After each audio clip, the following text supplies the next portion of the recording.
Yesterday evening I was teaching about relative risk reduction, and one student asked me that we often get confused whether we should keep treatment or control in the denominator. In the formula of relative risk reduction, there is control arm in the denominator. So the formula is relative risk in treatment minus relative risk in control divided by relative risk in control. So in the denominator, the risk of control is there in the formula.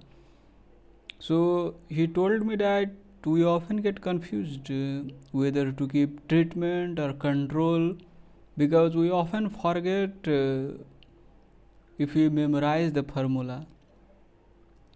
So the thing is that you don't need to memorize formula. Just understand what is relative risk reduction. Just understand its definition, then you will make formula of your own. Why should you memorize formula, right? So relative risk reduction, so it implies that risk is reduced in comparison to what?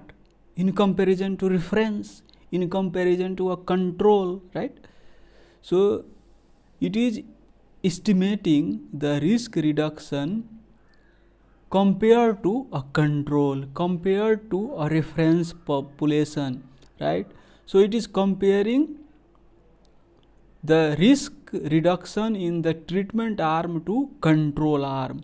So definitely reference population or control population should be in denominator, right? If you just go with the definition of the relative risk reduction. So it is comparing the risk reduction in comparison to the reference arm, in comparison to the control arm. That's why in the denominator it should be control.